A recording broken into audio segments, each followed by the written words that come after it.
Angel വണ്ണിൻ്റെ application ഉപയോഗിച്ച് എങ്ങനെയാണ് നമ്മൾ SBI AMCയുടെ SBI മ്യൂച്വൽ ഫണ്ടിൻ്റെ IPO അപ്ലൈ ചെയ്യുന്നതെന്ന് പെട്ടെന്ന് മനസ്സിലാക്കാൻ ഒരു വീഡിയോ ആണ്. ഏഞ്ചൽ വണ്ണിൻ്റെ ആപ്പ് നമ്മൾ ലോഗിൻ ചെയ്ത് കഴിയുമ്പോൾ ഹോം സ്ക്രീൻ ഇങ്ങനെയായിരിക്കുമല്ലോ. അവിടെ ഇടത് സൈഡിൽ മുകളിലായിട്ട് പ്രോഡക്ട്സ് എന്നൊരു ഓപ്ഷൻ ഉണ്ട്. അതിൽ നമ്മൾ ക്ലിക്ക് ചെയ്യാം. പ്രോഡക്ട്സിൽ ക്ലിക്ക് ചെയ്ത് കഴിയുമ്പോൾ stocks, F&O, mutual funds, commodity, then IPO എന്നൊരു ഓപ്ഷൻ ഉണ്ട്. നമ്മൾ IPOയിൽ ക്ലിക്ക് ചെയ്യുന്നു. അവിടെ നിലവിൽ ആക്റ്റീവായിട്ടുള്ള IPOs എല്ലാം കാണിക്കുന്നുണ്ട്. നമ്മൾ SBI ഫണ്ട്സ് മാനേജ്മെൻറ്റ് ലിമിറ്റഡ്, അതാണ് SBI AMC അല്ലെങ്കിൽ SBI മ്യൂച്വൽ ഫണ്ട് കമ്പനിയുടെ പേര്. അപ്പോൾ അതിൻ്റെ IPO ആണ് അപ്ലൈ ചെയ്യേണ്ടത്. അവിടെ അപ്ലൈ എന്നൊരു ഓപ്ഷൻ ക്ലിക്ക് ചെയ്യുന്നു. അപ്ലൈ എന്ന ഓപ്ഷൻ ക്ലിക്ക് ചെയ്ത് നമ്മൾ അകത്തേക്ക് വരുന്ന സമയത്ത് ഇൻവെസ്റ്റർ ടൈപ്പ് റീറ്റെയിൽ, അത് തന്നെയാണ് നമ്മൾ റീറ്റെയിലാണ്, അതവിടെ ആക്റ്റീവാണ്. അതുപോലെ നമ്പർ ഓഫ് ലോട്ട്സ്, ഒരു ലോട്ട് മാത്രം അപ്ലൈ ചെയ്താൽ മതി. ബിഡ് പ്രൈസ്, അവിടെ നമ്മൾ കട്ട് ഓഫ് പ്രൈസ് ആണ് സെലക്റ്റഡ് ആയിരിക്കുന്നത്, ടിക്ക് കൊടുത്തിട്ടുണ്ട്, അതൊന്നും ചേഞ്ച് ചെയ്യേണ്ട കാര്യമില്ല, ഇതെല്ലാം ആക്റ്റീവ് ആയിരിക്കും. ശേഷം സെലക്ട് UPID എന്നൊരു ഓപ്ഷൻ ഉണ്ട്. ഞാൻ ഓൾറെഡി IPOs അപ്ലൈ ചെയ്യുന്ന ഒരാളായതുകൊണ്ട് ഡിഫോൾട്ടായിട്ട് തന്നെ എൻ്റെ ഗൂഗിൾ പേയുടെ UPID ഇവിടെ കാണിക്കുന്നുണ്ട്. ഇനി ഇവിടെ എനിക്ക് വേറൊരു ഗൂഗിൾ പേയുടെ UPID കൊടുക്കണമെങ്കിൽ ചേഞ്ച് കൊടുക്കാം.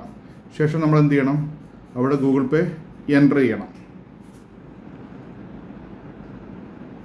ഞാൻ വീണ്ടും IPOയിലേക്ക് വരികയാണെങ്കിൽ നിങ്ങളത് കാണിക്കാൻ വേണ്ടി വന്നതേ ഉള്ളൂ. അപ്പോൾ എൻ്റെ ഡിഫോൾട്ട് UPID അവിടെ കാണിക്കുന്നു.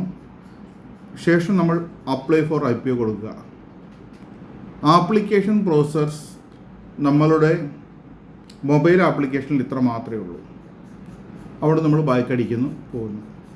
ഇനി ഈ ആപ്ലിക്കേഷൻ ഞാനൊരു ഗൂഗിൾ പേയുടെ UPID കൊടുത്തിട്ടുണ്ടല്ലോ, ആ ഗൂഗിൾ പേയിൽ ഇതിൻ്റെ ഒരു മാൻഡേറ്റ് അപ്രൂവ് ചെയ്യാൻ വേണ്ടി ഒരു ഓപ്ഷൻ വന്നിട്ടുണ്ടാവും.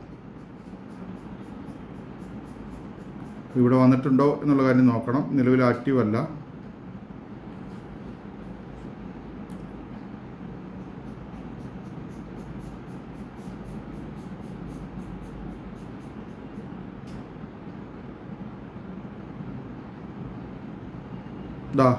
SBI fund management has send an auto pay request up to 14,924. അവിടെ നമുക്ക് പ്രൊസീഡ് കൊടുക്കാം. കൊടുത്തതിന് ശേഷം നമ്മൾ ഓതറൈസ് എന്ന് പറഞ്ഞൊരു ഓപ്ഷൻ ഉണ്ട്, അത് കൊടുക്കണം. നെക്സ്റ്റ് കൊടുത്തു കഴിഞ്ഞിട്ട് ഗൂഗിൾ പേയുടെ പിൻ അടിച്ചിട്ട് അത് സബ്മിറ്റ് ചെയ്യുക. ഇത്രയും ചെയ്ത് കഴിയുമ്പോൾ മാത്രമാണ് നമ്മളുടെ IPO ആപ്ലിക്കേഷൻ പ്രൊസീജിയർ കംപ്ലീറ്റ് ആവുക. ഓക്കെ.